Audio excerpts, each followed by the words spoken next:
दोस्तों, किसी भी फोटो को परफेक्ट इमेज बनाने के लिए जितना जरूरी उसका एक्सपोजर होता है, उतना ही जरूरी उसका फोकस में होना भी है। एक बार अगर एक्सपोजर थोड़ा अंडर या ओवर हो जाए तो भी एक्सेप्ट किया जा सकता है, लेकिन अगर फोकस में थोड़ा भी ऊपर नीचे हुआ तो बिल्कुल भी स्वीकार नहीं किया जाएगा। इसीलिए हर फोटोग्राफर की यही कोशिश रहती है कि एक्सपोजर तो परफेक्ट होना ही चाहिए, साथ में फोकस भी बिल्कुल शार्प होना चाहिए। कुछ परिस्थितियां ऐसी आती हैं जब आपके कैमरे का ऑटो फोकस सिस्टम काम नहीं करता है। ऐसी ही कुछ सिचुएशन हैं, जैसे कि जहां बहुत ही लो लाइट हो या फिर आपका सब्जेक्ट कुछ ऐसी चीजों के बीच में प्लेस्ड हो कि कैमरा फोरग्राउंड और बैकग्राउंड सब्जेक्ट के बीच में कंफ्यूज हो रहा हो।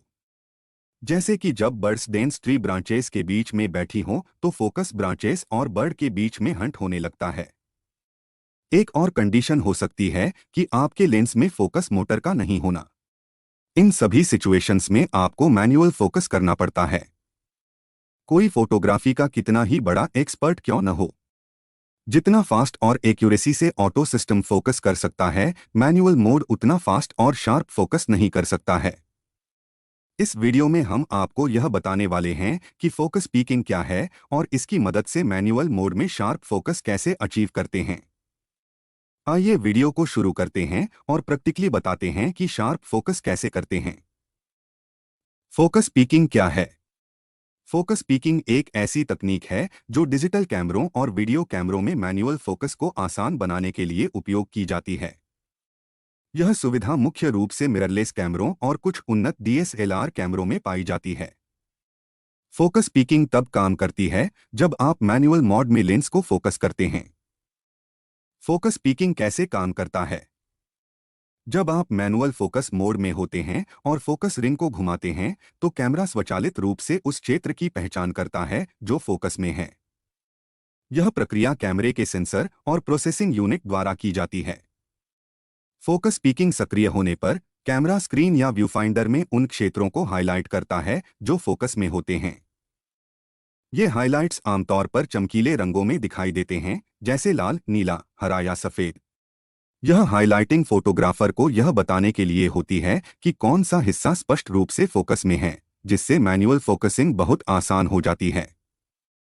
फोकस पीकिंग फीचर शार्पनेस को निर्धारित करता है और तब ही हाईलाइट करता है जब वह निश्चित करता है कि वह क्षेत्र फोकस में है।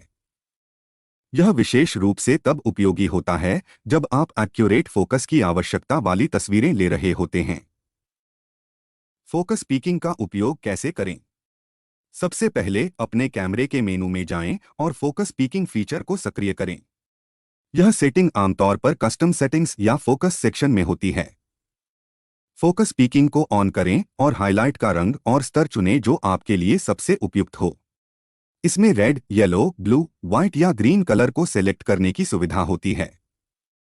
आप जो भी कलर चूज करेंगे, आपके सब्जेक्ट का शार्प फोकस एरिया उसी कलर से हाईलाइट हो जाएगा। हाइलाइटेड एरिया की डेंसिटी सेलेक्ट करने का भी ऑप्शन रहता है, आप अपनी चॉइस की डेंसिटी सेलेक्ट कर सकते हैं। अपने कैमरे या लेंस पर मैनुअल फोकस मोड में स्विच करें। यह सुनिश्चित करें कि आप मैनुअल मोड में फोकस रिंग का उपयोग कर रहे हैं। अपने सब्जेक्ट को एम करके फोकस रिंग को घुमाना शुरू करें। जैसे ही आपका सब्जेक्ट फोकस में आना शुरू होगा, शार्प एरिया कलर से हाईलाइट होने लगेगा। मैक्सिमम डेंसिटी आते से ही शटर दबा दीजिए, बिल्कुल शार्प पिक्चर आ जाएगी। आइए आपको फोकस पीकिंग का प्रैक्टिकल करके दिखाते हैं। अभी हमने कैमरा ऑटो फोकस मोड में रखा है। सामने दरवाजा है जिसमें जाली लगी हुई है। हम जाली के पार से फोटो लेना चाह रहे हैं, जो लगभग असंभव है। कैमरा बार बार हंट करने लगता है। जाली के पार से फोटो लेने के लिए हमने कैमरा मैनुअल फोकस मोड में डाल दिया। फोकस पीकिंग को एक्टिवेट कर लिया, साथ ही फोकस पीकिंग का कलर रेड सेलेक्ट कर लिया। अब हम जाली की उस पार प्लांट्स को फोकस करने की कोशिश करेंगे। हम फोकस रिंग को धीरे धीरे घुमाएंगे और हमारे सब्जेक्ट्स के कलर भी धीरे धीरे रेड होने लगेंगे।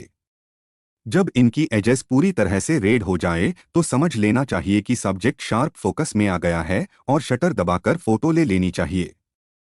इन फोटोज को देखकर कोई कह नहीं सकता कि ये इतनी डेंस जाली के पार से ली गई फोटोज हैं।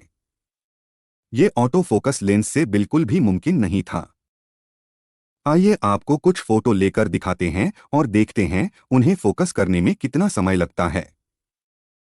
यह पहला फोटो है जिसको शार्प फोकस होने में सिर्फ 3 सेकंड का टाइम लगा है। इस फोटो की शार्पनेस देखी जा सकती है। इस तस्वीर को फोकस करने में 2 सेकंड से भी कम समय लगा है।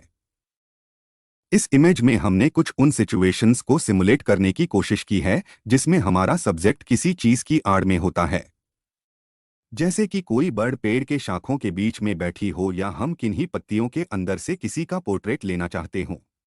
तो ऐसी सिचुएशंस में ऑटो फोकस तो होगा ही नहीं। Single point AF focus mode पर रखने पर भी फोकस हंट होने लगता है। ऐसे टाइम पर मैन्युअल फोकस मोड में फोकस पीकिंग पर ही फोटो लेनी चाहिए। एकदम शार्प पिक्चर्स आएंगी। आइए करके दिखाते हैं।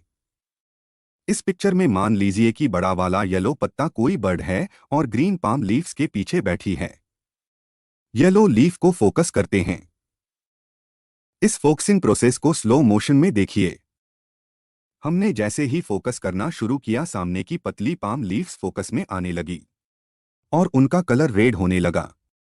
लेकिन हमने फोकस करना जारी रखा जब तक कि बड़ी पत्तियों का कलर रेड नहीं हो गया। आप देखिए येलो पत्तियां कितनी शार्प फोकस हो गई हैं, जो ऑटो फोकस में पॉसिबल नहीं था। ये फोटो हमने करीब 80 फीट की दूरी से ली है और इसकी शार्पनेस कहीं किसी ऑटो फोकस से भी बेहतर है। इसमें स्कूटर का नंबर भी आसानी से रीडेबल है।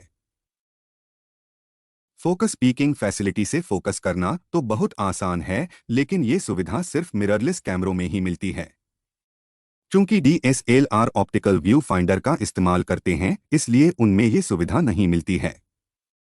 उम्मीद करते हैं इस वीडियो से आपको मैनुअल फोकस मोड यूज करने में कुछ आसानी मिलेगी। अपने एक्सपीरियंस कमेंट बॉक्स में जरूर बताइएगा। अगर आपको यह वीडियो पसंद आया हो तो इसे लाइक और शेयर करें। चैनल को सब्सक्राइब भी जरूर करें।